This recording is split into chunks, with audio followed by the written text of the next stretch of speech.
রাখবো, এদিন সকালে বহরমপুর থানা থেকে ঢিলছোড়া দূরত্বে একটি বেসরকারি চক্ষু হাসপাতালে ভাঙচুর চালালো একদল যুবক। অভিযোগ, ওই হাসপাতালে যন্ত্রপাতি সহ অন্যান্য জিনিসপত্র ভাঙচুর করে তারা। এছাড়া বেশ কয়েকজন কর্মী ও নিরাপত্তা রক্ষীকে মারধর করে।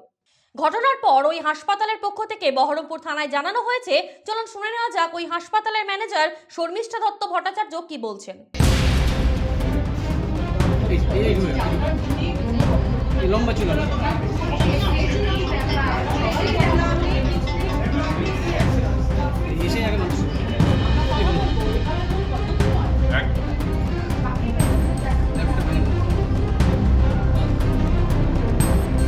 যেটা হয়েছে আমরা নিজেরাও এখনো ক্লিয়ার নই, কেননা আমাদের কাছে কোনো প্রেসক্রিপশন দেওয়া হয়নি, কোনো পেশেন্টের নাম বলা হয়নি, কিছুই বলা হয়নি। 25-30 জন ছেলে দেখলাম চলে এলো, আমাদের সিকিউরিটি সহ আমরা দৌড়ে গেলাম। আমি অন্তত হাত জোর করে বললাম যে ভাই কি প্রবলেম হয়েছে, বাড়ির লোক প্রেসক্রিপশন নিয়ে আসুন, ডক্টর কথা বলবে, আমরাও কথা বলবো। তো বললো ঠিক আছে বলে চলে গেল। চলে গিয়ে সেকেন্ড রাউন্ড আবার দলবল মিলে চলে এলো এবং আমাদের ছেলেদের ইনজিওর করলো, সিকিউরিটিকে ধরে মারধর করলো। আমাদের জিনিসপত্র, মেশিন, বিশেষ করে দামি দামি মেশিন সমস্ত ভেঙে চুরে, দেখুন আপনারা ফুটেজ দেখেই বুঝতে পারবেন। জানি না এক্স্যাক্ট, আমরা এখনো ক্লিয়ার নই। মহিলা ডাক্তার তখন ঘরেই ছিলেন, না তার সঙ্গে তার গায়ে হাত তোলেনি, মিথ্যে কেন বলবো। কিন্তু সেটা নয়, প্রসিডিওরটা যে ঠিক নয় সেটা আমি ওনাদের বলেছি।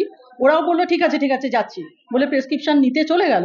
চলে গিয়ে সেকেন্ড টাইম আবার ব্যাক করলো। না স্বাভাবিক, সেটা এতগুলো পেশেন্ট নিয়ে আমাদের রোজকার যে কাজকর্ম, যে পেশেন্টের হ্যারাসমেন্ট, সেগুলো তো হচ্ছে।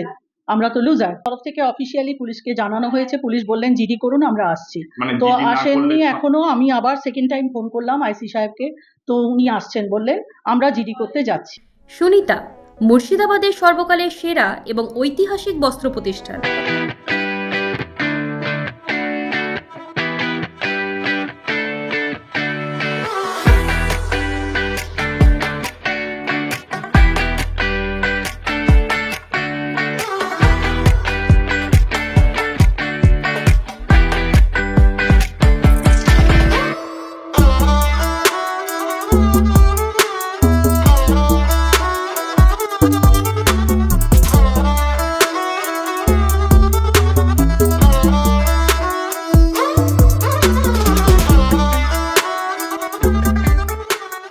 বিয়ের কেনাকাটা থেকে শীতের পোশাক, নামি ব্র্যান্ড, সেরা দাম, একটাই নাম সুনিতা।